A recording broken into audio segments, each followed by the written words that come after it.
Hey, man, you ready for football? What's up, dude? Where's all your Cowboy stuff, man?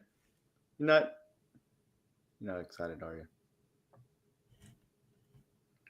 No, I'm not.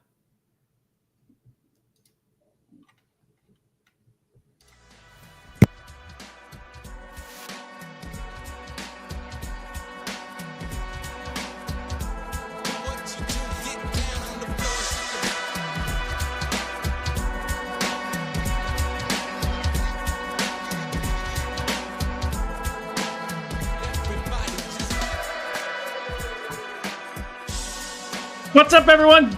Welcome back woo! Yay! So excited! Yeah, football, baby. Football is so fucking. Never mind. Welcome back. We're so sad, dude. I can play it, dude. Don't tell me I can't be a decent fill-in for someone as far as acting goes. But it's not also an act when it's true. But welcome back to another episode of REV SPORTS Wrap It Up. I am Josh alongside my boy Tvshka. This is a preview because guess what? Monday we're back, boys. Let's go. We're back. Let's go. Oh my God, I'm so ready to just be fucking eyeballs deep in spreadsheets and podcasts and overthinking every fucking move that really doesn't matter. No, for the most part. No, it doesn't. Because it's just going to come down to dumb luck. Yep.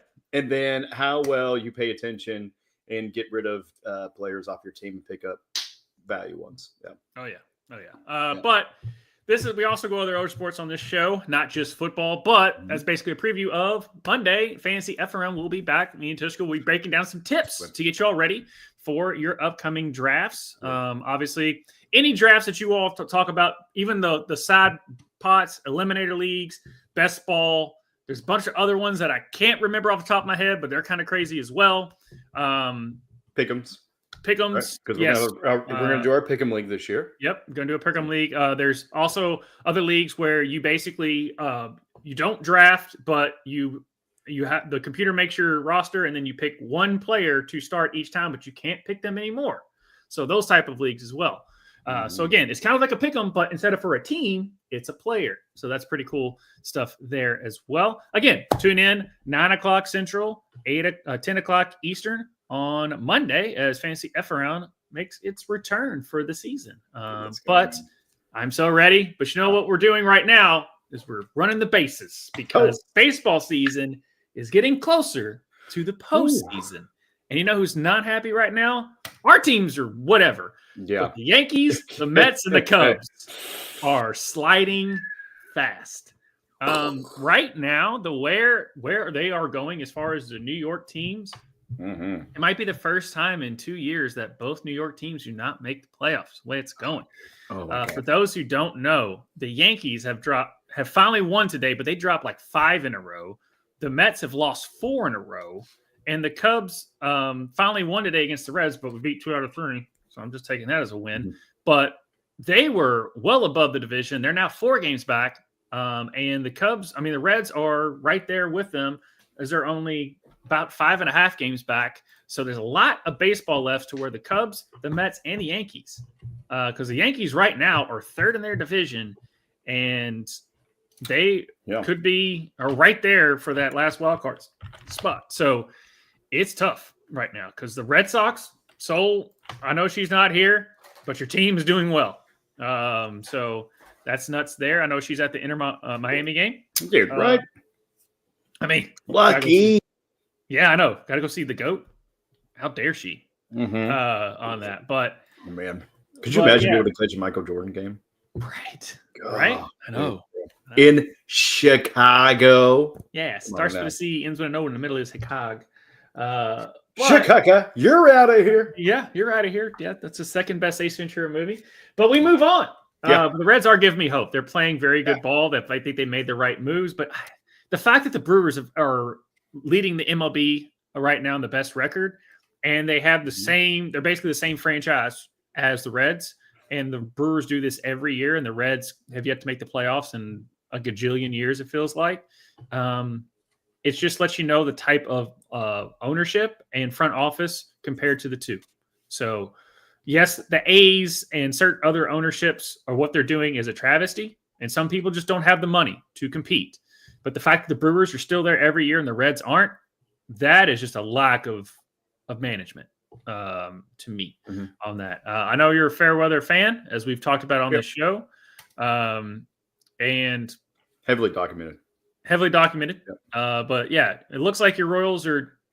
I mean, they're not out of the wild card. They're not. It's just I don't know what's going on. I mean, we're just kind of meandering. I mean, we've been right at 500 for so long. We started off on a little bit of a streak. They're kind of week 3, I believe. But yeah, I mean, it's just the Tigers, bro.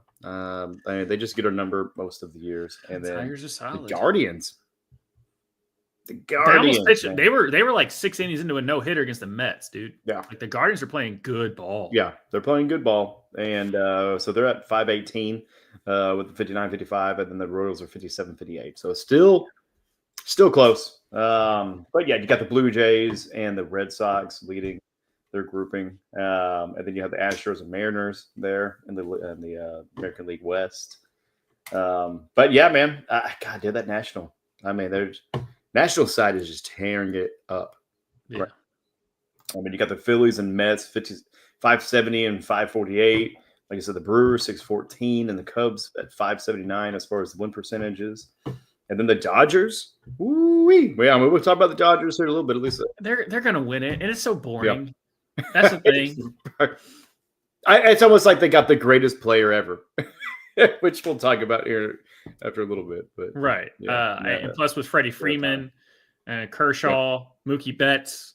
It's like, they're getting up there in age. They're still freaking good. Yeah. I know Ohtani's not getting up there in age, but the other ones are, but they're still not to be effed with. Yeah. And they're still very, very talented, but then also they have that much veteranship or seasoned experience. Right. To know what to do. Because, I mean, when it gets to playoff ball, you got to play smart.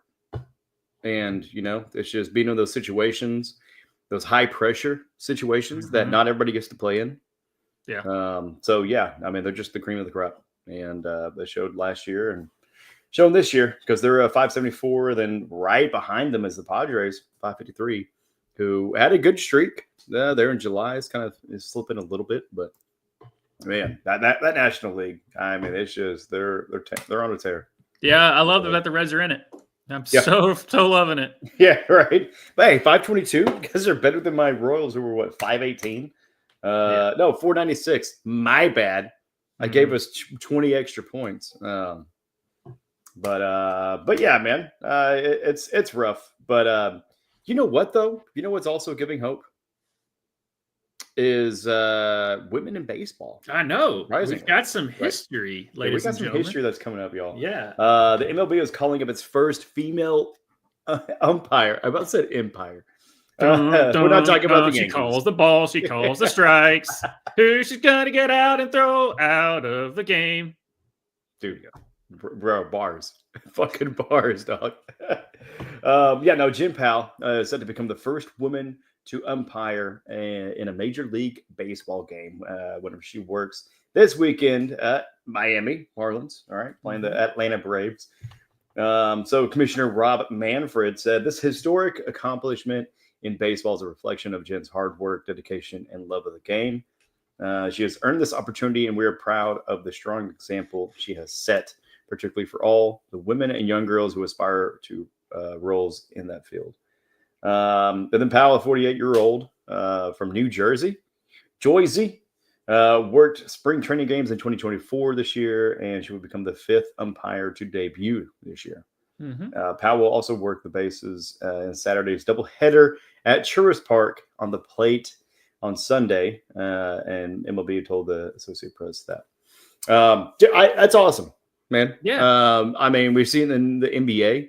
NFL as well. We're getting female officiating, and I think it's great because not like with the NFL, it's tough to get female players in there. I mean, for one, it's hard for any guy to make the NFL, let alone a woman. I mean, just because we have those differences, but that is great, and especially in officiating, it is such a thankless job. You could call the best game, and people are still going to hate you. At least one team. and all their fans, or one team and all their fucking parents. If you do anything like rec league or little league and things of that nature. I think I mentioned it before, but I officiated a basketball game or a tournament, with the tribe, a few years back. Did that for 2 or 3 years, and oh my gosh, dude, it's so hard. It's so hard. Like, I even told the kids, like, hey, if I hear it, like a smack or something of that nature, if I see it, I'm going to call it. You guys call your own stuff, though, right? Like, you tell me, hey, this person fouled me. I'm going to take you at your word, right? We're all cool with that. Man, still issues. The ref, does that worse of work? It's just like, yeah, it does, man. But I didn't say anything, and it's high, it's fast paced. Baseball's a little bit slower, but, specifically for Jim Powell, it's not easy. It's not easy to get to that major league. And so it's great to see that, and especially for officiating, because they are struggling as far as an industry, or kind of like a skill set to be able to get people, just for that very reason, because people hate umpires, they hate refs, they hate officials, because they like to blame them, even if they're calling a good game. Right. And so for her to stick through it and to be able to get called up, it's absolutely amazing. Jen, good job, girl. Go get him. Yeah. Call him out.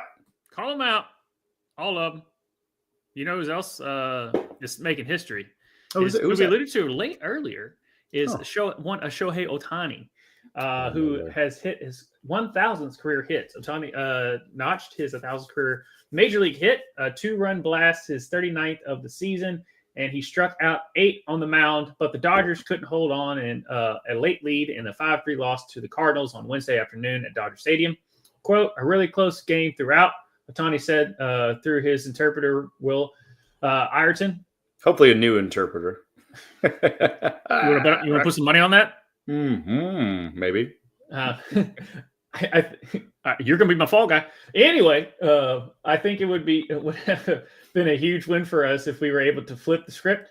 I could have done better with the quality of at-bats in the middle part of the game. But Ohtani still, I think we don't understand what we're witnessing. Yeah. We don't talk enough about how good he actually is.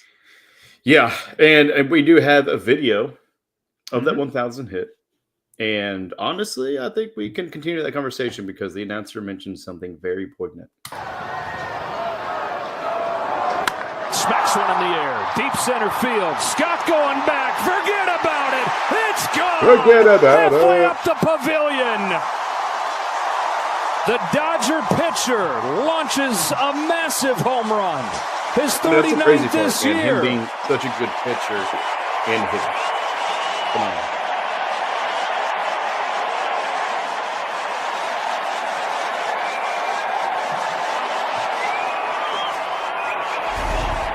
I was there when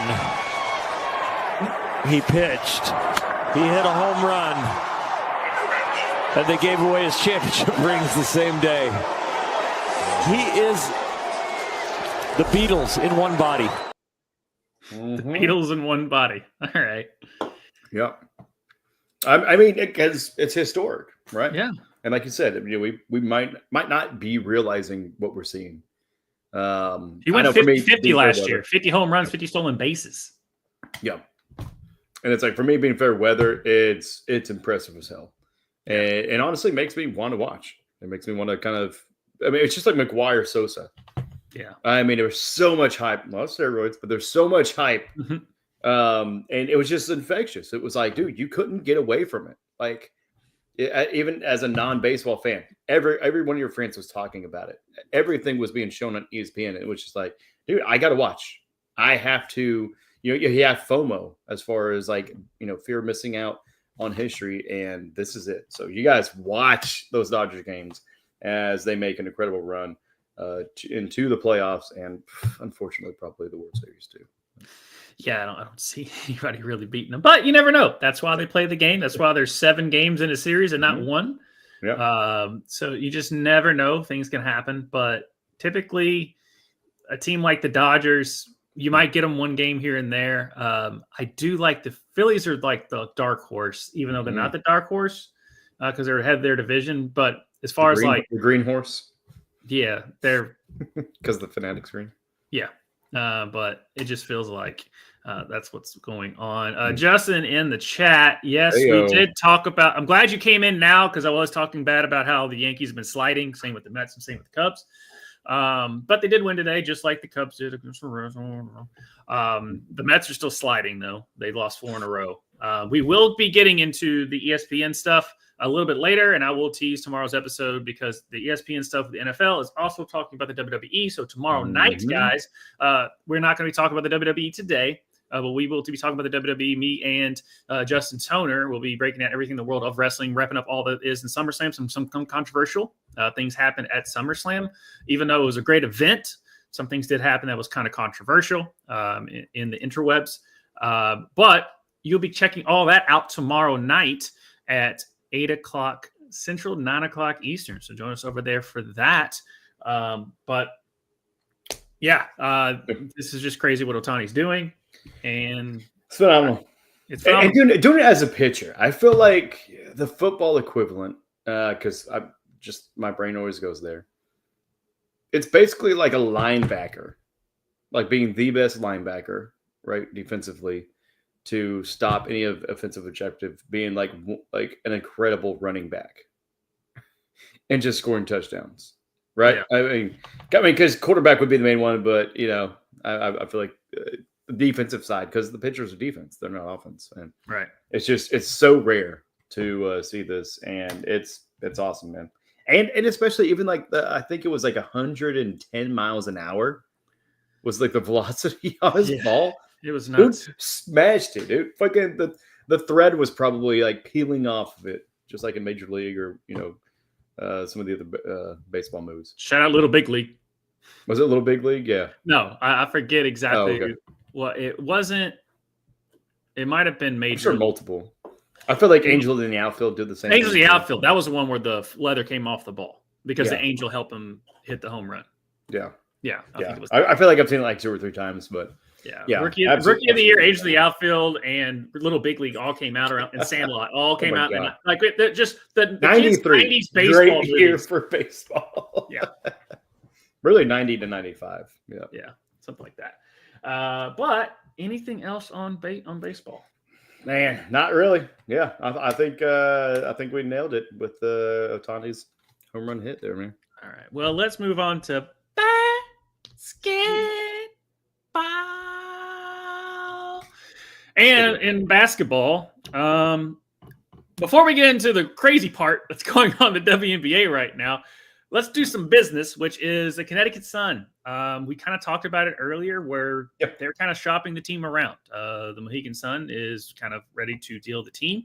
As we know, there are going to be 3 expansion teams that are going to be intertwined into the WNBA over the next 3 years.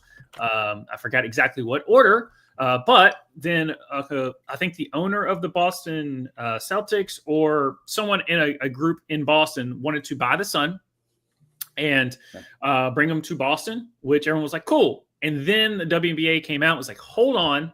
The 3 other cities have dibs on that franchise. Now, how they have that power, I do not know. Obviously, the WNBA still has to sign off on it and everything else through all that legal matter of who purchases the team.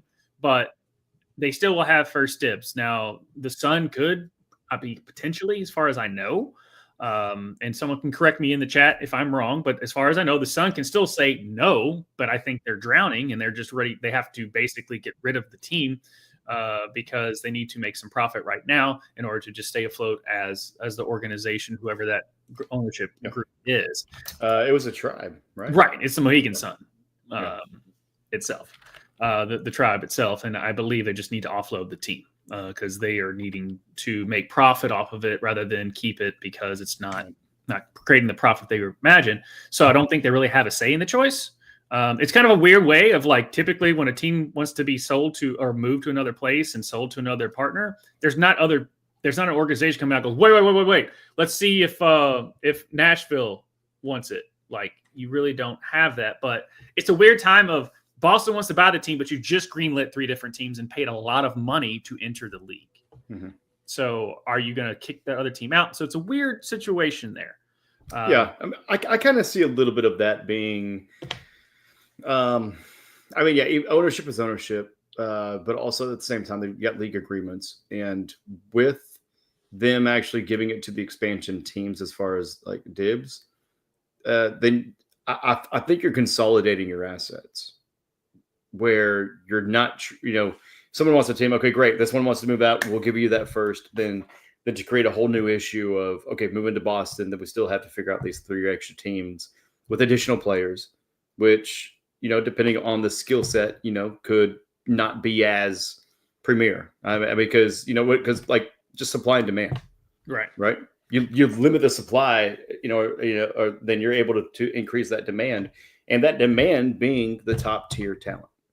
You look at the XFL, right? They merged, with the NFL, PA or UFL, yeah. Which is what they call it now, like USFL or something, or I think it was I don't know. It's the UFL now, United Football League. Okay, so it was. Yes, I think it was like the USFL at the time. I think it was USFL, and then XFL joined to be the UFL. UFL. Now it's UFL, and it's great because it's giving opportunities for people that didn't have those, but you're not getting the cream of the crop, right? No. We're not talking about the second tier WNBA league. We're talking about the premier. And the more you're able to not really just control it, but actually to be able to kind of limit it, then you can have like a high standard. And right now it is at an all-time high. And so, why muddy it to where you're not going to have some of the best being able to play each other that much more often? And it is just one additional team, but you're talking about a lot of other things that are involved with it. But logistically, though, it does make sense to go to Boston. So does. Yeah. Like not that far. Connecticut's going to travel. Another issue with the tribe, having ownership was that I believe they were playing in like an auditorium at the casino kind of deal. So the seating was limited, and we talk about supply and demand, but that's not the way to do it either. You've got to get into a big market, especially at this time. Because the iron is hot. But yeah, we'll see. We'll see. It is interesting. We don't really have the contracts or anything to kind of review. Daniel, we once we get them, we will pass them on to you, brother. Right. Yeah, that way you can review it and give us your input back. Speaking about legal, there's been the weirdest, oddest, craziest trend in a sense. We're the Ruckus. We like some craziness. And there's craziness going on in the WNBA. Dildos are everywhere. 3 games, 3 dildos on court. 1 hit Sophie Cunningham. That was tossed. They were able to find the first person that did it. They're charging them with multiple counts of things. I don't know the actual what all their disorderly conduct. You name it, they're throwing everything they can at this person. Yeah, I mean, there's probably like an inappropriate sexual nature of it. Yeah, because you're talking about a public space where you do have kids. You're right. Yeah, so like not indecent exposure, but something of that nature, probably. Now, this isn't the first time a dildo's been thrown on a playing field. It happened in Buffalo. That was everyone went nuts about it. But the fact that this is becoming a trend, to the fact that the betting right now, there's more money being bet on a prop bet of that being thrown on the court than who wins and loses of said game is just, I don't have a word to describe it. It's weird. I'll say that. This is where we are. It is, I believe, a sign of where our morals are. Yeah. We need Jesus, folks. Yeah. Okay. First and foremost, but no, it's just it's going to be copycat syndrome for a while. Right, like you said. I mean, it happened with the Bills game. That's almost like a one shot off. This one, they are definitely be throwing the book at these people because it does need to be stopped. Whether it's a dildo or a fucking cup, right, or a beer bottle, Cleveland, you numbskulls. It's got to stop. Like, quit throwing shit other than snow in Baltimore and Buffalo, you know what I mean? Well, Philadelphia did pelt Santa with snowballs one year. Yeah. Philadelphia is so aggressive. But still a snowball. It's not, ice is not, I mean, dildo's not that hard. But it's just like, just stop throwing shit, people. Like, simply put, stop throwing shit on the field. Stop throwing shit on the court. Stop throwing shit on the pitch. Just watch the fucking game. Because if people keep doing this and being this much of a disruption, then we're going to be watching like baseball just because out of sheer protection. We're going to be watching through fences and fucking nets. Right. You know what I mean? If people keep going down this route and just being so obnoxious. I mean, it's one of those like, oh, haha, look at what I did. Like everyone, I mean, you had, like from the influence, like because internet is just a video, you can put a video and do all this stuff and it's going to get national attention. I mean, the kid that did the prank call to Shadur Sanders. Oh my God. And then posted it. Bro, that is wild. I still can't get over that. I mean, how he got access. I mean, everything's on the cloud and such, but, dude. Yeah, like, and it's just so disrespectful. It's just ridiculous. I mean, as soon as I heard you sit there and say dildos on court, I kind of like I just couldn't help it. Dude. Yeah, I couldn't. Help it. I'm more mature than you are. I was like, tee. But that's funny, but that's wrong at the same time. It's like that dark humor where just like you're trying not to laugh, but it's kind of funny, but it's not funny. Man. It's like right in between. And then it kept doing it. I'm just like, come on. Yeah. Stop. It's like, let's not have this be a thing. We do have a little bit of commentary on this video. I cut it short, but you could tell like after a pause, they were trying to figure out just something to say. And it was dumb. But to me, the player's reaction says it all. And watch. Look out. Something just came onto the floor. Got an object that just flew in as the free throw was being made. And it looked like that hit a player too.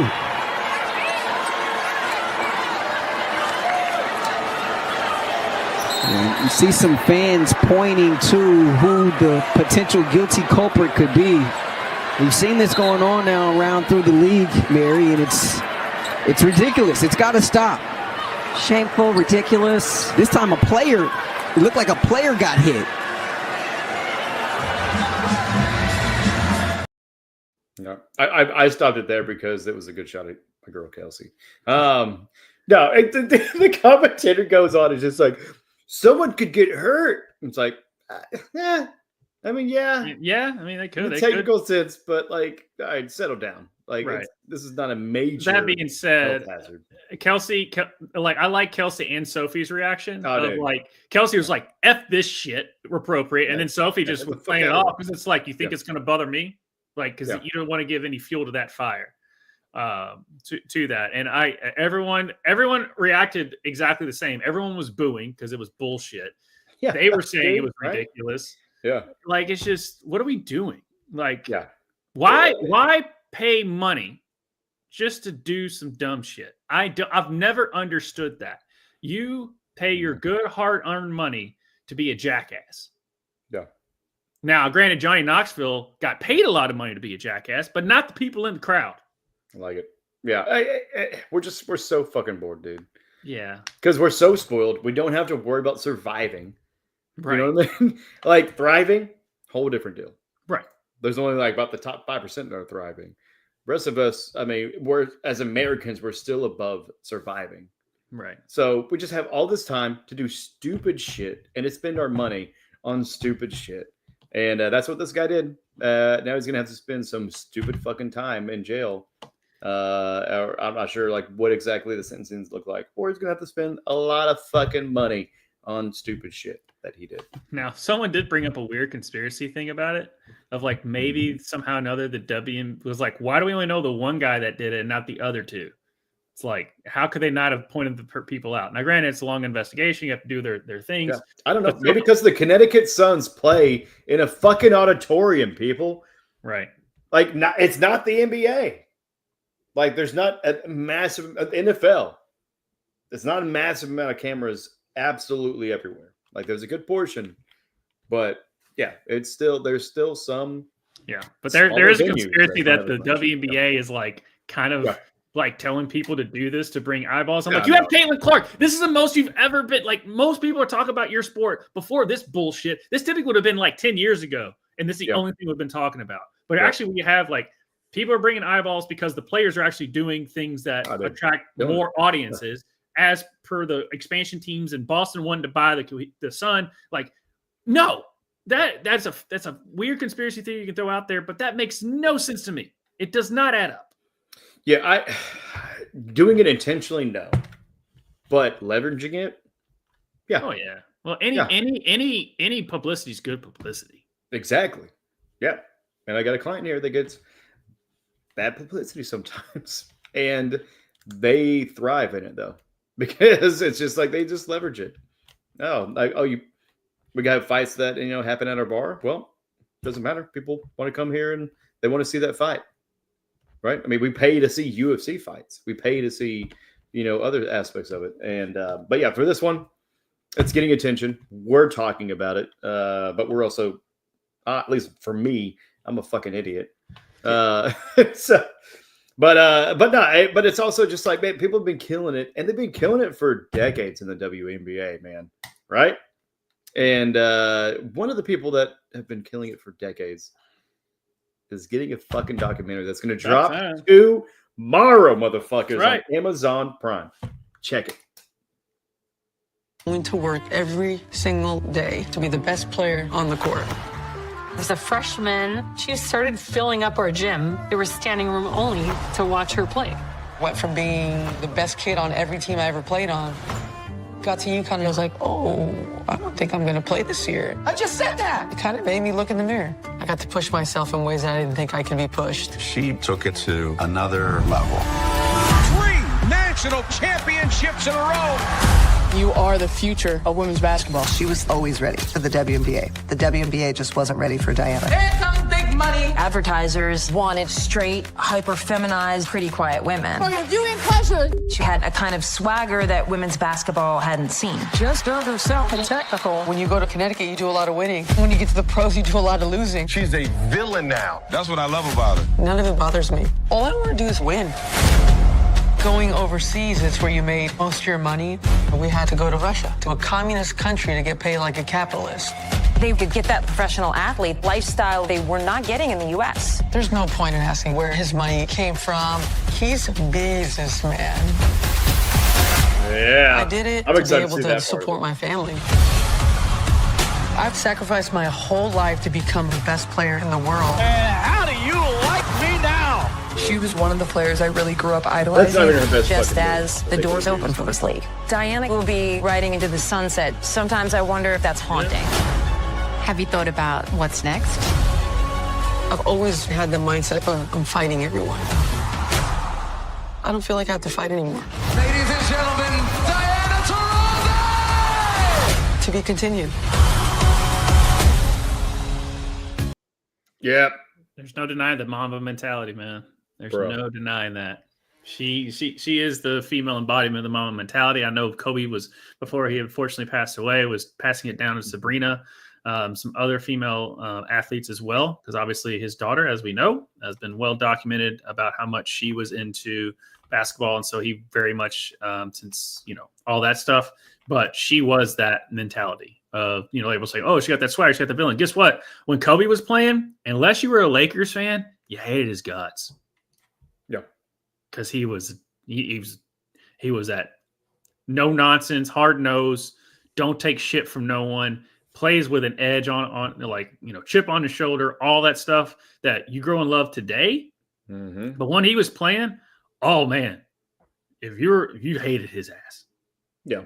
Yeah. And especially whenever, like with the Lakers, where they got that team together and they did that run. But I mean, for DT though, bro, like her saying, I feel like I've always been fighting everyone, and now I'm not having to fight. There's just like, whew, that's impactful. Like, I'm excited for her as a person to be able to kind of experience that, and kind of see what that next stage looks like. Obviously, podcasting. They're fucking killing it on their podcast. But yeah, it's gonna be a really great series. I think. I'm so intrigued by the Russian aspect of it, and that was the big quote that a lot of people pulled from it. And so with that, with the Diana Taurasi documentary titled Taurasi, the 3-episode docuseries premieres tomorrow, Prime Video. It talks about the struggle and grind of WNBA salaries as well during the days of her playing career. Here's one quote from her: "I'm the best player in the world, and I have to go to communist country to get paid like a capitalist." And then also goes on to say, "We weren't making that much money, so general wealth was coming from going to Russia every year." And another quote that wasn't actually seen in the trailer itself was, "The fucking janitor at the arena made more than me." I'm sure maybe talking about the early years or earlier years with the WNBA, but yeah, I think it's going to be such a good fucking doc that is going to be so poignant and relevant to the modern issues that's going on. So there's maybe possibly a little bit of a politicized aspect to it, but very much needed. And I'm just excited to learn more about my girl DT, because even just from the trailer, before you could just tell me, hey, Diana Taurasi trailer dropping tomorrow, or docuseries dropping tomorrow, and I'm off tomorrow. I'm watching it. So give me the fucking trailer, and I even cut a minute out just to make time. Dude, fucking hype. Yeah. What else you got, dog? I'm interested in the Russian stuff because that gets in the oligarchy situations going on. Because if he wants to pay them the money, he gonna pay them the money. He gonna give them luxury and all the other stuff. But it's Russia. I'm interested in seeing how the politics get in the way of that. And that I'm not going to go too far into it because I don't want to speculate. I'm just going to be interested in watching it. That is very intriguing. There was pretty big headlines about a WNBA player not being able to make it back from Russia. Yep. So yeah, you got that aspect, but then also like Live Golf. It's not Russia, but money's money. And if it's not the U.S. paying, then these athletes are going to go there. And, so it's cool to kind of see that international aspect as well. Because for me, not being like heavily steeped for sure in WNBA, but even like the NBA, as far as like the international aspect of it, it's going to be fascinating to see what these Americans are going through overseas. And to see like, okay, hey, this is where we need to be better. This is where we can improve. So it'll be a good one. I'm excited for it. It comes out tomorrow. People, go watch it. Go fucking watch it. You're going to love it yourself. Anything else, brother, before we move on? No. NBA players are signing like $1 gajillion deals left and right. Ooh. Let's go. Get the money. If you want to email me, you can DM me. I'm at J Mabry or J Mabry 826 on Twitter. If any of you NBA players just want to give to charity, I represent the Josh Mabry Education Foundation, which is educate me how to spend more money that I don't have. So you can totally donate to me. I like it, man. I do have a cash app. What's your cash app too? Right. But now, man, going from greatness, let's go to absolute shit, bud. And we're going to novelties, which is not shit entirely. But we're, just to kick it off, because let's start with the bad news. It's not the Bears, ladies and gentlemen. It's the fucking Browns, as always. Yeah. All right. Watch the. Oh, look! It's our new helmet. Oh my God! He goes as a drink. Right. I would jump off because I'd be like, "That's so dumb, dude." What did the fucking mascot throw? Like a bag of dew wipes? Like what the fuck? I don't know. He should have thrown the mascot. Should have just picked up the mascot and thrown him in. Yeah. He's more of a flotation. Yeah. So that happened last week. The Browns premiered their new fancy helmet that just looks like all the other dog shit they have. Pun very much intended. Yeah, that's it. And there's also, this one killed me because this was the first one I saw. There's actually a different perspective on this issue.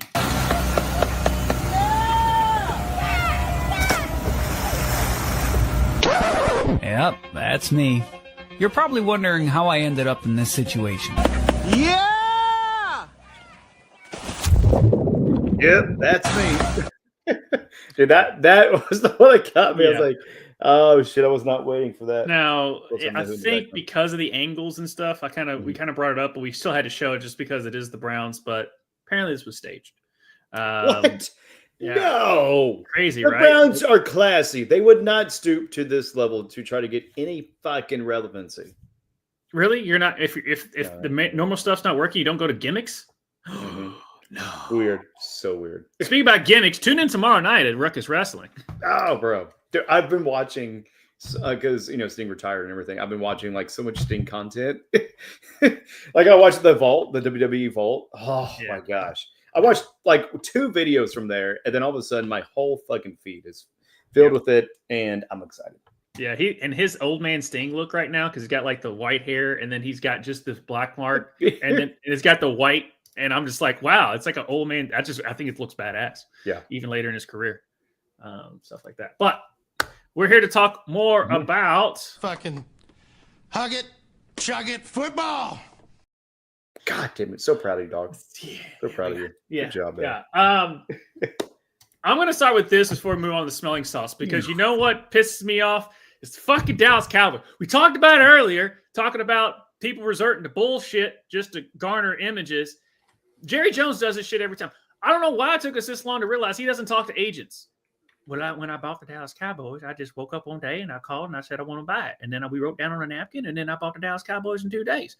And apparently he wants to do that with everyone. He did it with CeeDee Lamb. He did it with Dak Prescott twice. And then apparently he said he was going to do it with Micah Parsons. Micah Parsons not going to be about that. And so they're doing a hold in. Micah Parsons comes out, wants a trade, says, I'm no longer going to be a Cowboy. Wrote this just writes like a Jerry Maguire length of a diatribe on Twitter, and I did not read that notes app worth of stuff. Long story short, he wants to get paid, be the highest paid player, defensive player in the history, which he deserves, and no one's going to offer what you can't offer for him.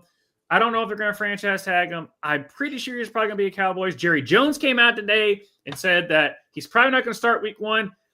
All I know is, what the fuck? I like it, man. Whew, bringing that fire, dude. Sorry. As soon as you started like popping up, I was like, all right, I got to give him the full screen. Every year. Yeah.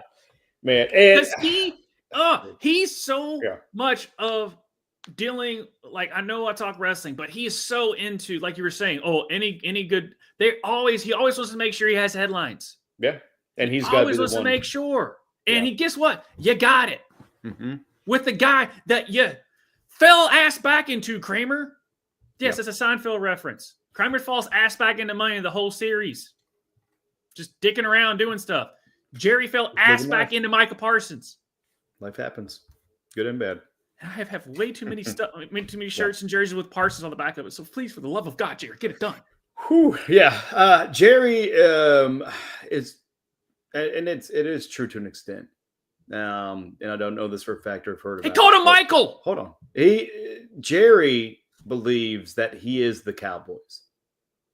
Yeah. So anytime he markets himself, he's marketing the Cowboys. And it's true to an extent, but it's just like, dude, you have got to separate the two. Go to acting, dude. Go to fucking Landman. He was decent in the league. He was in the league. Oh, my God. I need to rewatch that, bro. It is it's getting fantasy time, baby. Because Taco got the domain for the DallasCowboys.com. Yeah. Yeah. Yep. That's how Taco Core really kind of the genesis of it. Taco's rich now. I've been rich before. Anyway. But with Jerry, that's just how it is. He always has to interject himself. And it's more about Jerry than it is about the team. And if it's more about the team, then it's definitely more about the actual people of Dallas. And everybody's fed up. Here's the thing, though. Like, I've seen Marco Parson. Got to stay next to him at a I don't think it was craps. It was probably just poker table.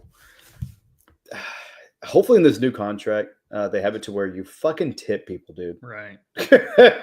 He did not tip anybody in the entire town that I live in, which is a tourist area within 3 miles of Dallas. Do the fucking math.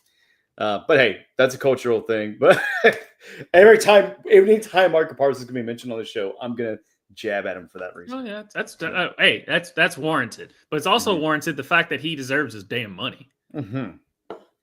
Bro, and he's not even that big. Like in real life, seen him? Not the big guy. No. But the way he fucking plays and delivers, bro. Yeah. Go ahead. Let him go, Jerry. Hey, there's a team up north, not too far away. Every team would want him. They wear red. They have a lot of gold. A lot of gold. Recent gold, not old gold. Well, you're the old gold. We're the new gold, bro. Well, but typically this when a player asks for a trade during the negotiations during this time, it typically is put pressure on the ownership, see what's offered just to get the deal done. Yep. Terry McLaurin's doing that right now, which I don't think they're going to move on from Terry, but they can't. Yeah. They're not when they're right there on. They got to the NFC Championship. They had the fucking chance, dude. And they're first time in like 20 years. Yeah, they got Devo. They signed. I think I forget which defensive player they're making all the right moves in the front office except for signing Terry. For the Bengals, Trey Hendrickson still just floating around. I saw some funny TikTok video of them saying, "Well, you're going to sign Trey Hendrickson? Why? Is he another receiver? No, plays defense." He goes, "So you're saying Joe Burrow?" So fucking true. Yeah, and they're just like they don't know what defense is in the front office there. Like, guess what? The Packers are you mispronouncing offense? What? Right. It's like so we also have like when Joe and T. Higgins and Jamar Chase go against the other team, the defense is called the bad guys. That's the bad guys. Why would I pay the bad guys? Because we also have bad guys on our team? Oh, I didn't know that. Is that supposed to be important? Yeah, it's important. And Trey Hendrickson, man, he's not. You can't really deal him anywhere because he's 30 years old. Like if he's a defensive lineman, doesn't have that many years left. No one wants to take on that contract, but he wants a 2-year contract, and the Bengals are only offering him 1. Yeah, they just do 2 years. I mean, it's such an easy win. And I don't know what budgetary looks like for them now. I mean, after all those contracts. But that's also why you fucking stay ahead of it. And it's like last year, the same fucking thing with the Bengals. Having contract issues, being behind the ball, and then just suffering in the fucking regular season for it. That's why we got Samaje Perine. Because they fucked up. And then Samaje Perine goes back to them actually this year. We talk all this crap about the Cowboys and the Bengals screwing up. At the end of the day, they're not the Giants who let Saquon just flutter away. Ooh. I hope we don't regret this decision. Or you're not the Titans. We need that on a shirt. Or you're not the Titans who are just like, we don't need A.J. Brown. Yeah. He wants way too much money. And Howie's just like, good. Yeah. Oh my God. I mean, that is one of the worst moves ever. Fucking ever. And it's in recent history, and we're seeing it play out. And it's fuck you, Philadelphia. For one, dude. I haven't publicly said fuck you, but fuck you, dude. Oh my God. You guys deserve the Super Bowl. Fucking piss me off. But you guys luck out. What is going on? Yeah. Like they're lucking out so much. Are they the Dallas Mavericks of the NFL? Ooh, is that a regime change? What was that? I don't know, but speaking about banning the Philadelphia Eagles from just manipulating everyone, they're also somewhat banning smelling salts. Tell me a little bit about that. Well, hold on. Not the tush push. No. Smelling salts. Smelling salts? Why is that, man? Why is that? Well, the NFL announced in a memo issued Tuesday that it has banned ammonia inhalants, prohibiting teams from providing players with ammonia inhalers, capsules, smelling salts, or ammonia in a cup. The prohibition applies throughout all NFL games and applies to all team personnel, including coaches, team physicians, athletic trainers, strength and conditioning coaches, or other personnel. However, a message sent to players by the NFL Players Association on Wednesday offered some clarity to the situation. The NFL is not prohibiting the use of those items, but rather prohibiting teams from providing them to players, according to ESPN. That means players can bring it their own. For the league's purposes, it was also noted that ammonia inhalers had the potential to mask certain neurological signs and symptoms, namely some signs of a concussion. As such, a ban on the use of ammonia inhalers for any use during NFL competition was recommended by the team's head, neck, and spine committee. So basically, what they're saying is this is what they call liability. And if they're allowed, if the NFL is allowed to provide these things that could lead to future harm and lawsuits, they're going to say they did it on their own. We told them I wouldn't recommend doing this, but they did it on their own. They brought them. It's not us. So basically, they are making sure it's not falling on their responsibility. Yeah, they're doing the bullshit training on how to use a ladder, just in the event that there is a mistake, something happens. It's like joining a gun league, but saying you got to provide your own gun because I'm not going to be liable for it. But yet you're the league that puts it on. You know, I don't know. That's a bad analogy, but that's just what I'm saying. It's just basically them just, sure, come do all this stuff. I wouldn't recommend doing it, but we're not going to provide it. So, hey, don't worry about this, by the way. Don't worry about this. Oh my God, I'm gonna watch back that video because I dropped the beer before I opened it. Oh my God, open it. It just shoots across the screen. Man, I missed it. I've been like reading. I looked up and I saw like in the corner of my eye something move, and I looked up. It was just me. I'm like, all right. Well, I've gone through like 5 or 6 napkins so far, man. It's bad, but God, that's such bullshit too. It's weird. I mean, oh wait, guys, because the thing is, George Kittle came out. I use it every single time. Well, I mean, but is George Kittle the best 16? I'm just kidding. I fucking love George. But also, I understand where they're coming from too, because you know how many times we see people knocked out and they put the smelling salt in front of them to wake them up. Yep. It's a very smart move. Yeah. I'm not against it at all. No. Honestly. But it's just seeing that, it's like, okay, that's notable because I mean, if that is kind of a connection to some of the concussion aspect itself, it's like, we got to step away from that. Whether you believe in all the science behind it or differ, but regardless, it's just like even the public perspective of it, you've got to shift.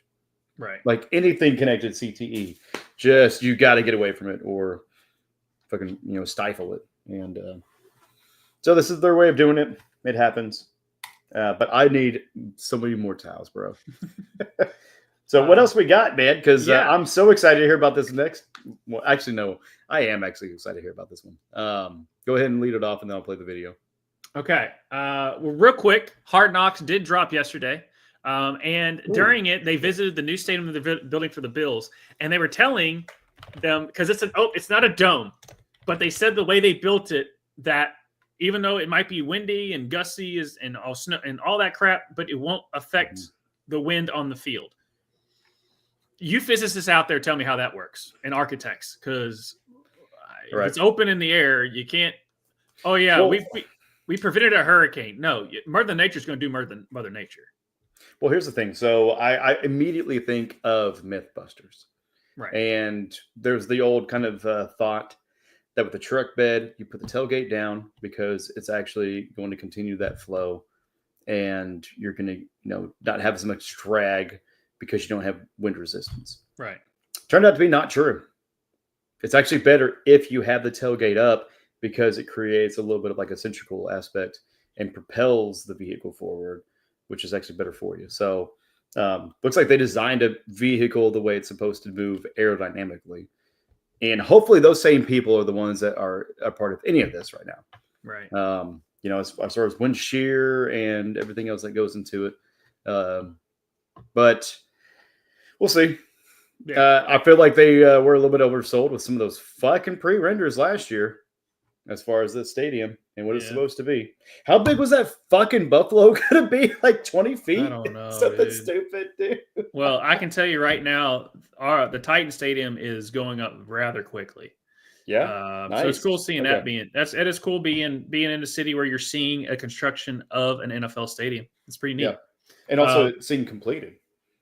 Yeah. Because I feel like for Dallas, as well as you guys, it's always construction on the highways at any given time. Yeah. Whereas here, we just never see them work on the road at all. Right. But that's rural America. Yeah, we got more cranes than population going on downtown right now. Yeah. It's pretty nuts. But the cool thing that we've got going on right now, and not cool, but interesting development is over the last couple of days, ESPN is starting their own app, like streaming app, not just ESPN Plus. It's going to replace ESPN Plus because if you go to ESPN, there is technically an ESPN Plus app. If anyone ever goes on the ESPN apps, they're a technological nightmare. I don't know who runs that. No, they're not the best. So they're going to launch this. Well, I guess they're putting a lot of money and a lot of people are trying to bring in because they have secured the NFL network.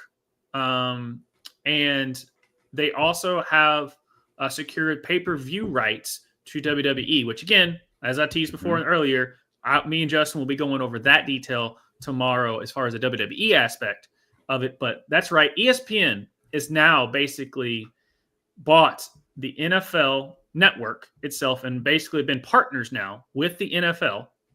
And they also are doing wrestling, which is a crazy thing. Which some people are saying, oh, they're just trying to be like, Barstool and stuff like that. I'm like, that's a little reach. But they are realizing ESPN's trying to be Barstool. There's certain moves that they're doing, Come on now. bringing influencers and stuff on. But it's entertainment, sports, it's content programming network. Right. They've always had that aspect in mind. Right. And they even have had cross promotions in the past too. Yeah. So, but basically, to kind of break down what's going on, we've got Mark Florio of Pro Football Talk that was on with Dan Patrick to kind of break down, give you the what's going on, because I really can't explain it. Start with the consumer. Why would they care about this merger? Well, I don't know that the consumer was at the front of the mind for either of the parties involved in this, frankly. The NFL has had essentially a struggling media property in NFL Network. It's never become what they thought it was going to be. They created Thursday Night Football as a way to prop up NFL Network. It debuted in 2006 as a back half of the season Thursday night package to give NFL Network something that would make cable providers want it. It still never really took off. And they've been trying for years to unload it, Dan. I mean, like 10 years they've been trying to get rid of this, and they've tied it to different things. NBC was in the conversation at one point, and now they get 10% equity in ESPN for these failing properties. And yeah, I don't know that the consumer was the main reason for this. And now the question becomes, how do we make this seamless for the consumer? For example, ESPN did a deal as part of this to continue to televise the draft for the next 5 years. Well, when you turn on NFL Network for the draft, are you going to see Rich Eisen now? Or are you going to see Mike Greenberg? Who's it going to be? And I think it's important for them to keep things normal from the perspective of the consumer, because I think most people are afraid, number one, things are going to change, and number two, we're going to get screwed. I just think that's the natural reaction to this news that these two behemoths have come together. One of the first things that came to mind is, what if Fox has a problem with their deal, or the NFL says to Fox, here, take it or leave it. We'll have some, I don't know if there's going to be, the NFL is in bed with ESPN, and what's that mean for the other TV partners? We will see. And look, you give the league 10% equity in your company, and maybe the value isn't there to support it. But you know what's not going to happen? You're not going to lose Monday Night Football. You're not going to lose your spot in the Super Bowl rotation. You are now a permanent partner of the NFL. At a time when all the tech companies are hovering and the TV deals are up after 2029, technically 2033, but the league has the ability to pull the plug, and obviously it will. ESPN doesn't have to worry about being left out in the cold. And Dan, the other thing this does, and this really needs to be fleshed out by the union, instead of taking money for these properties, taking equity, that may screw the players because the players don't share equity with the league. The players share money with the league. So you're offloading more games to ESPN, and they're not paying X hundred million for them. They're giving you equity. Oh, under the CBA, that equity may be exclusive to ownership. And until equity turns into money, players don't get a penny. That's something the new interim executive director of the union had better put at the top of his to-do list to figure out how are we possibly getting screwed by this. Yeah. Thank you, Mike Florio, for there we go. I was trying to find the right button. You're good. I was also like trying to do it backwards. Thank you, Mike Florio, and Dan Patcher for asking those questions, because that put it in better layman's terms than I could. Because I read a couple of things, but Mike Florio, he's basically the investigative journalist that we turn to. Run with that shit. Yeah. Be independent. That way he's not financially dependent on anybody. Yeah. And I would fucking pay monthly if he put out like some banger of a fucking article, because, dude, right on the fucking head. What it is just that bullshit fucking contract move. And knowing it's going to take a while. I don't know if there's anything. So like for the veterans, like with disability claims, you have like a intent to file date. So that's the starting point. So if it takes 5 years for it to get settled or resolved or approved, whatever, they can go back to that date and you can get back date. Hopefully there's something of that nature within this that they can do. Or I don't know, maybe just be a decent fucking organization and care about your people and just say, hey, you're right. Regardless if we're legally obligated to do it, but we're going to backdate things to this point, because that was a little bit of a shitty move. A little bit of a shitty move, honestly. Yeah. But it's just agreement than this move, but whatever. Right. The main thing for me, as far as the fan is concerned, is Red Zone. Red Zone, 7 hours commercial-free football is one of the greatest sentences ever put together. And Scott Hansen is who after I go to church, I come home to Scott Hansen. Okay. Yeah. And he is so good. It's better than coming home to Chris Hansen. Right. Anyway, that's a good one. That's good. Gotcha. But gotcha on that one. Yeah, that was a slow burn, but I got there. But yeah, no, Scott Hansen, he came out. Now, obviously, this is what happens every time an organization either merges or gets taken over or something like that. They always come out. There's not going to be any changes, and then a week later, there's a bunch of shit fucking changes. Are we going to get commercials now at Red Zone? Who knows? Are we going to get Mike Greenberg, like he was saying? Is Stephen A. Smith going to start doing Red Zone? Now, Stephen A. Smith is not going to do Red Zone because he doesn't want to sit there for 7 hours and mispronounce names.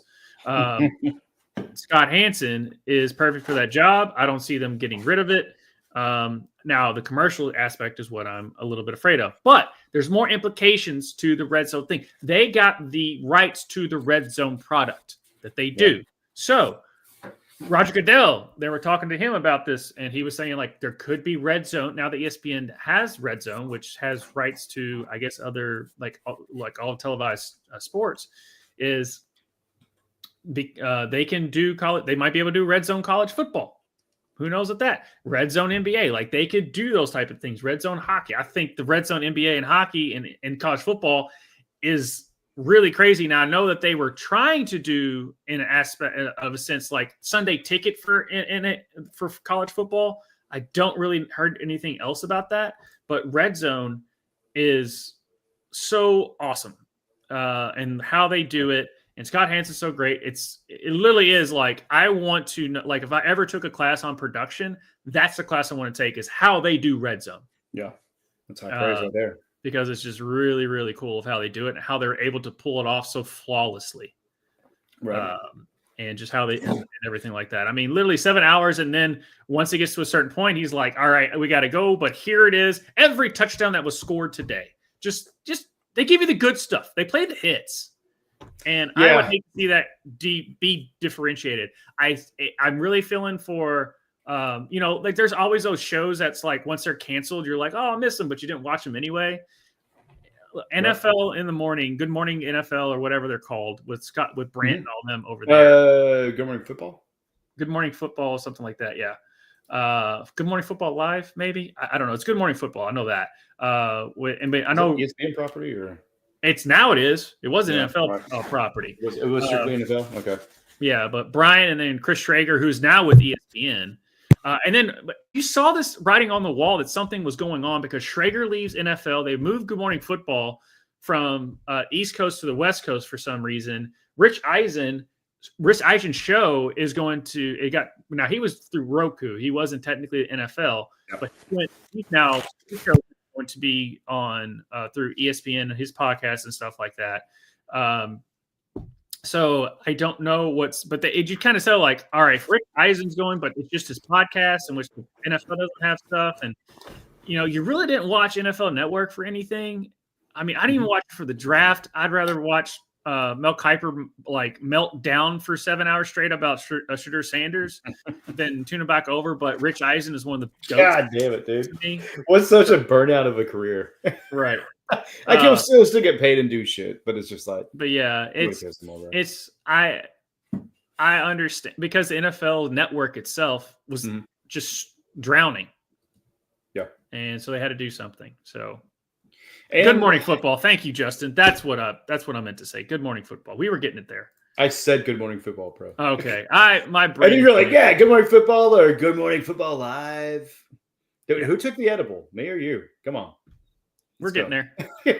Yeah, no. But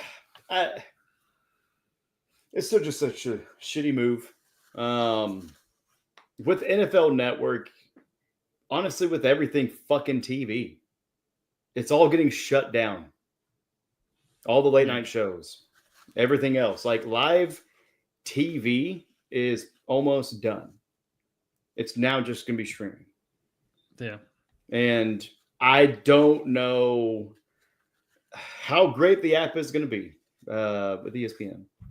I mean, Disney had mentioned a while back that they're going to go to one app for all of them. At least they're combining Disney and Hulu. Yeah, and that's probably a little bit of part of that. Segue. What it looks like in 5 years, we'll see. But yeah, powerhouse contract. Just the same fucking thing, man. Rich getting richer. And things at the top. It feels like it's been in play for a while, but it's also funny because didn't ESPN give them an option for Red Ticket that was like, hey, we're gonna pay or charge $75 a month, and then YouTube was like, we'll charge them $300, and NFL's like, yep, cheapest bidder. We're going with the $300. It's like, what the fuck was that? So it might have other things because again, it's a fan aspect of maybe in the contract they're like, don't F up Red Zone. Who knows?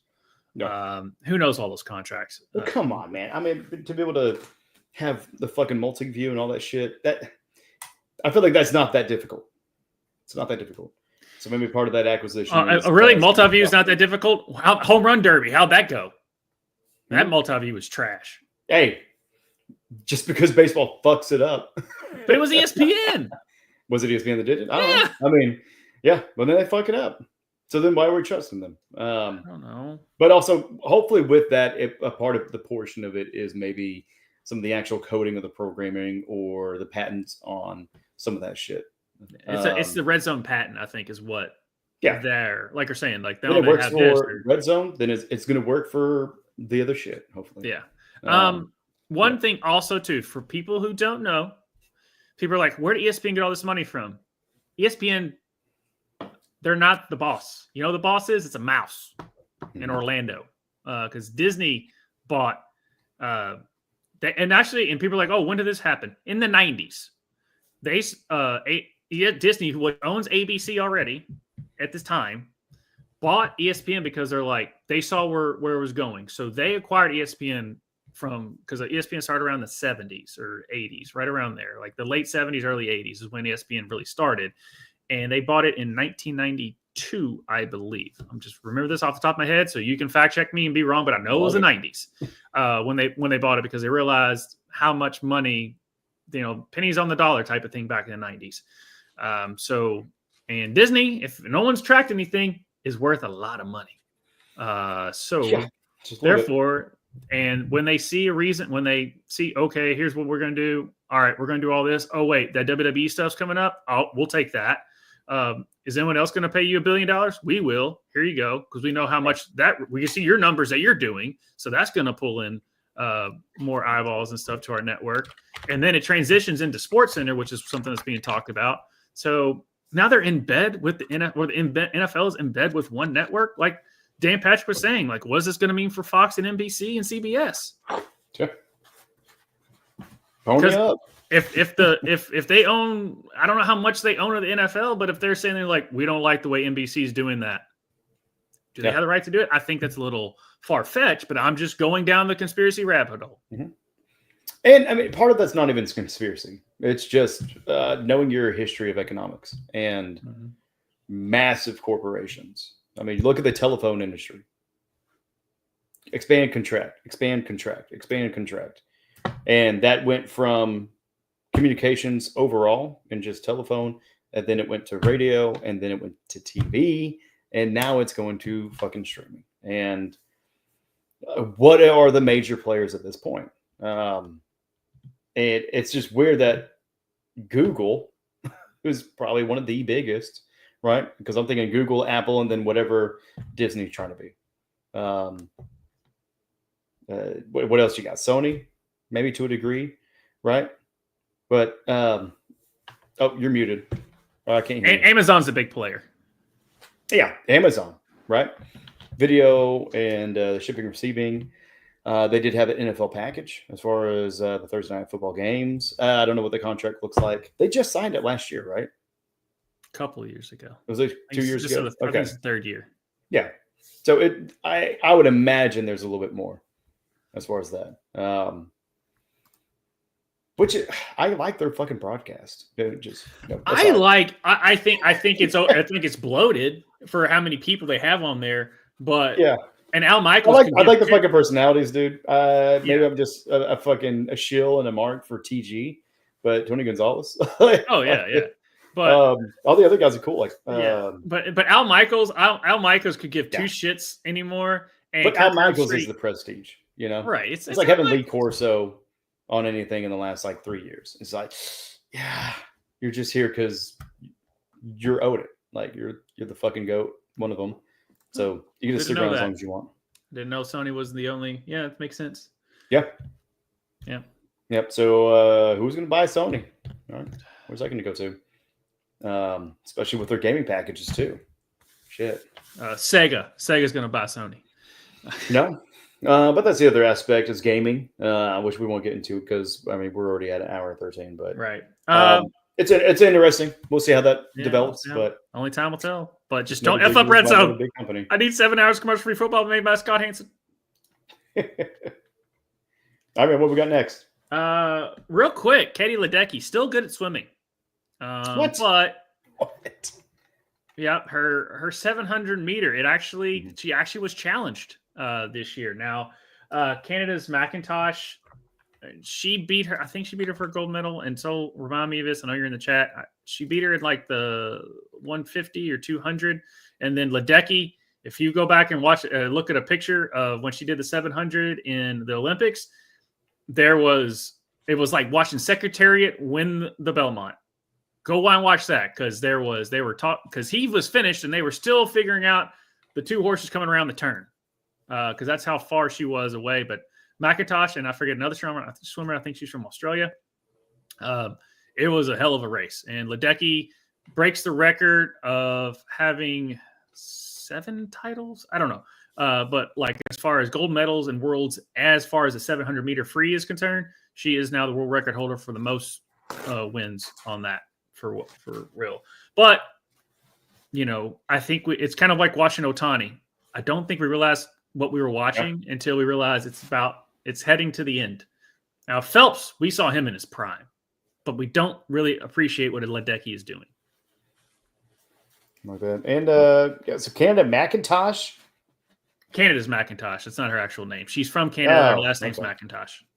It's like a fucking A. Yeah. Like Mr. McIntosh from Blank Check. That's a weird reference that just popped in my head. It also got me thinking about Apple and Macintosh again. I'm like, fucking tech. No. Lieutenant Dan invested in some app company. Yeah. No. Congratulations, Ledecky. We're excited for you. Just keep crushing it.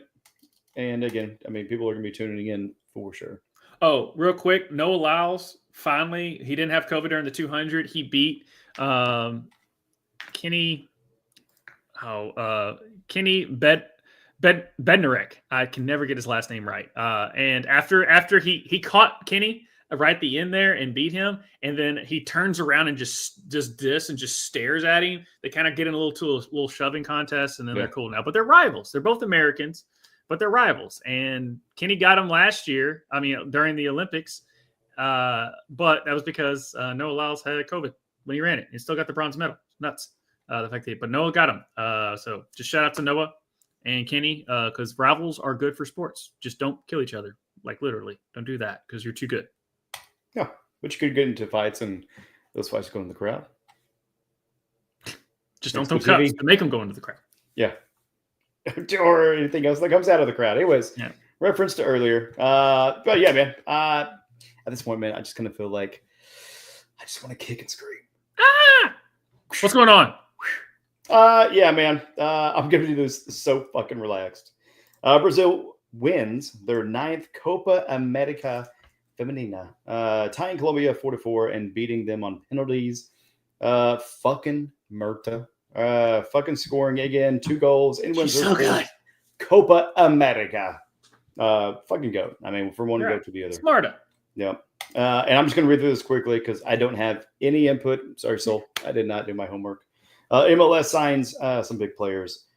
Heung-min Son leaves Tottenham in the English Premier League and signs with the LAFC. I don't give a flying fuck. I am going to read this whole thing.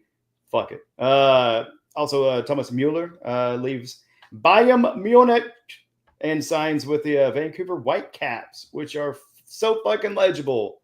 Fucking love that.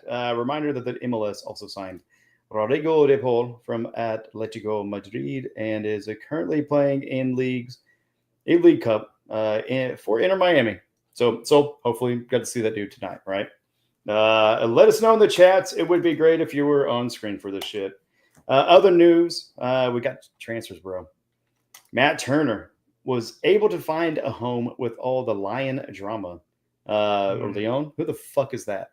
I do got to ask that question before I go on. Your guess. Lyon. Is that a person? Lion? Leon? Leon sounds like a James. Leon sounds like a James Bond character, so we'll go with that. Oh, Mr. Bond. My name is Leon. Yeah. Anyways, Leon drama. Go see previous episodes. I guess where Soul goes in depth because we have no idea. The New England club in France. There we go. Huh? It's a club in France. Sweet. The New England Revolution aren't in the League Cup, so he has plenty of time to train with the team before MLS regular season returns. Another notable one was Timothy Way. Has joined Marcel for Juventus on an initial loan deal. All right, well, I don't know with which bank he went with, but with an obligation for a permanent transfer, quote unquote, of funds. For Way, the move marks a return to, I'm guessing, League One. It's spelled ILIGUE. After previous spells at the Lille and Paris Saint-Germain, it also sees him follow in the footsteps of his father. That's pretty fucking cool, though. Yeah, cool. Everybody loves LeBron and Bronny. Former Ballon d'Or winner George Way, who had a short spell. I also feel like I had a short seizure reading all that. At Marseille between 2000 and 2001. Juventus agreed to the transfer Way to Premier League Club, Nottingham Forest. Fucking dope. Earlier this summer.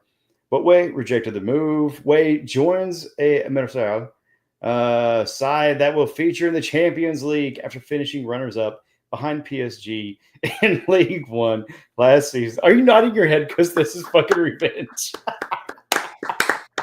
Yep. I was like, all right, bitch, you read these damn names. I don't fucking care, though. That's the thing, is you care. I don't fucking care about any of these motherfuckers' names. And if I butcher it, I don't give a shit. I fucking love butchering it, actually. I'm just too high to fucking have coherent sentences back to back. All right. Well, we do have now that the audience is so happy based on all that. Grammar people out there are just like, God damn it. But we don't care. It's content. It's double ale. Yeah, anyways. So we've got Americans scoring goals. Now, unfortunately, when I was looking up the video for Sergio Dest, it did not come up. So we don't have that where he scored the winning goal for Johan Cruyff Shield for PSV in Eindhoven. Okay. Against Go Ahead Eagles. See? Go Ahead Eagles. I had that one on that. But we do have Griffin Yao scores the first goal in Westerloos 3-1 win over Zulte Waregem in the Belgian Pro League. Jesus, I can get Belgian, but I was looking at the other stuff. Maybe no, you're good. Zulte. That's all Zulte. My mind fucking went to was Zulte. Right. Here we go. Kappel zich moest zetten. Jo. En de recuperatie probeert door het midden. Jo, nog een keer. Jo, en daar is meteen de 1-0 voor Westerlo. Westerlo. He said it. Said differently than I did. De Nederlandse een hele snelle goal. Griffin een eerste keer. Ja, dit was uiteraard geen doelpoging. Never giving fucking up on the shot. No. It's like NBA, man. That drives me crazy. They're like, yep, 3. And then they just turn around. And I get it. You got to go to transition. But if you would have followed, you would have been in the right spot for a rebound. And that dude was. Yep. So shout out, man, Griffin. Let's go, y'all. Yeah, that was cool. It was cool. And then plus I had a little chant of Griffin, and they said "yo" in the crowd. So shout out to that. We have Richie Ledesma scores the first goal in Chavez's Chavez. I got that one. 2-2 tie with Charlotte in the Leagues Cup. So we got that here. Real quick. Ledesma, buena entrega. Gran recepción. Sí, para el disparo. Nice. He hunted that corner. Hunted the corner. For those who don't know, as this is playing, we'll let it go on repeat so you can see that going on. Chavez won on penalties with Cade Cowell converting one of the penalties. He is eligible to play for either the U.S. or Mexico, but has only ever played for the U.S. in the youth system and has one cap for the senior national team. For those who don't know, to be able to play for Chivas in Liga MX, you have to be a Mexican citizen, and before they changed the rules, you could only play for the Mexican national team. Now we have 2 Mexican Americans on that team who have played for the United States as well. So a little tricky there. They are also my family in Mexico's favorite team. So there you go. By they, I mean Sol. So shout out to Sol. That is some intriguing stuff there. But I'm saying if they're good enough and they've got heart, because a lot of our team doesn't, bring them on. There you go. I got that one. Also, Olivia Moultrie, I think that's right, scores the tying goal for the Portland Thorns against the Washington Spirits. So I will bring that one up for all the people to see. That is not the one I wanted. There we go. I got that one. As I talk my way through production. How'd you go, man? Congrats. No, I always just say that a lot of times. Because I hate having dead air. That was an amazing goal.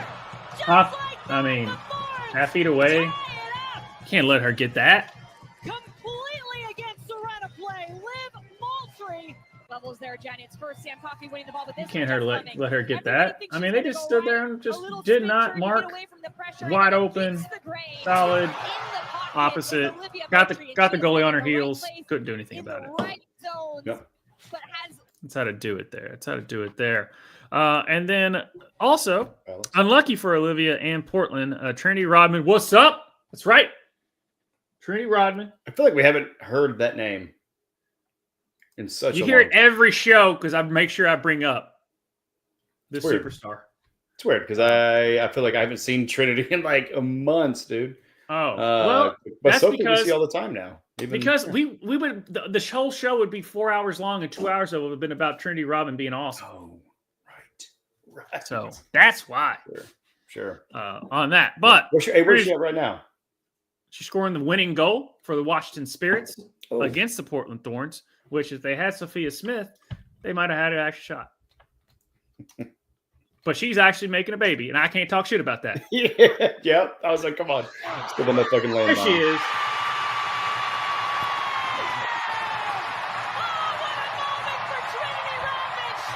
Didn't like it. But it was dope. She's back. That's right. I know she's been out for her back, I think. Back in the saddle again. Yeah. She's amazing. She aight.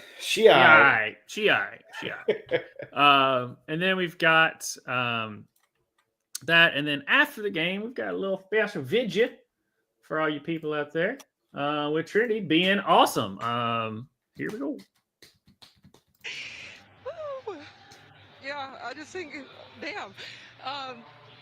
Yeah, I just think, holy cow. That was just the hardest thing I've had to go through with injury and everything. So being back, being with especially at the home stadium with the crowd behind me, scoring a goal like that, you saw I buried it. I was not gonna. Dude, she's sweating so much around her eyes. Yeah, I'm just really happy to be back. I miss the team. I miss doing what I love. So yeah, I'm just joy. Shout out Trinity. Yeah. Glad you're back, girl. Glad you're back on the pitch. Yeah. You can slow clap all you want. I don't care. 3 respectful claps. That's all that gets. I'm not going to cheer, dude. I'm not going to fucking cheer. All right? So I'm mad. She's so good. She's so good. We do not have next a sports next week, I'm going to have a fucking Sophie clip for you, man. And then we're going to have a real Sophia's choice. Sophia. All right. Okay. Whatever you say. But we do not have a sports meme of the week for you. I mean, we could, but we talked about the article about what's happening in the WNBA. You can go on. Yeah. So there we go. That would have been our stuff on there. But the other people can find us. Like I was talking about before, tomorrow we will be covering the WWE and the ESPN deal that we've been teasing about throughout this whole episode. Me and Justin Tone will be talking about that. Also, some controversial things that happened as far as a certain person that returned to the WWE. We'll be doing that at 9 o'clock Eastern, 8 o'clock Central tomorrow night. Join us for that. Who's that, man? Who's that? He was once a UFC person, also was a big WWE star, and his name is Brock Lesnar. If you don't know, he returned, and he's got some controversial stuff going on. If you don't know about that, research it. There's about 44 things that there's about 44 times his name got involved with this legal suit going on, and it doesn't look good for Brock Lesnar, but yet WWE brought it back. Again, not going to go into it, just talking really fast. Also, on Monday, the return of us two assholes, giving you all the tips and tricks to get you ready for your fantasy leagues. All 2,700 of them. Unlike us, you can be in 27-1. 2,701. Yeah, I added one more this year. Oh, so you're 2,702? Yeah, it's gonna be great, man. Yeah, love it, fucking love it. Oh, also, we got to do Dynasty talk after. Oh yeah. I figured. But also, for those that are out there, Dynasty, don't do it. Yeah, I wouldn't wish a restaurant on my enemies. I also wouldn't ask them to join a fucking Dynasty league. No. I would not ask them to do that. It's fun at times, but sometimes it's annoying. So. It's a bill you can't pay. No, bill you can't pay. Yeah, it's true. But it feels like you're just throwing money in a well. Also, you will have us coming back for Rev Sports Wrap It Up like we do every Wednesday around 9 o'clock Central, 10 o'clock Eastern, because as the summer is winding down, sports start to pick back up. All right. So we're thanking you all to obviously hanging with us all this summer as we broke down kind of the off seasons and the goings on that is baseball, WNBA, and soccer, because those go on during the summer, and then football, basketball, hockey, all those other sports starts ramping back up again. So you will see us faces talking about a lot more and a lot longer shows, probably. Yeah, bro, there's never an off season for the show. No, sports is a circular thing. You may get a week or two, but there's no off season. Yep. And then new book came out as far as what we will be doing, the Rev Book Club. Ooh. Obviously, mark your calendars. Obviously, we'd love your all's input from the Discord, because the Discord is free and the link is down below. So join us over there on that. We talk not just sports, wrestling, and books. We talk about anything else you want to talk about. So we have a great time over there. Join us over there. And also our fantasy league. We're always open to have people as long as you are there and talking shit. So join us over there. But that's all I got. Let's do it, man. Y'all have a great night. Dude, this has been so good. Josh, thank you very much, brother. Saul, you've been the best. You want to play that last video? We'll play for the moment is in, boys and girls. No, you got to get it set and then bring it on screen. I got it.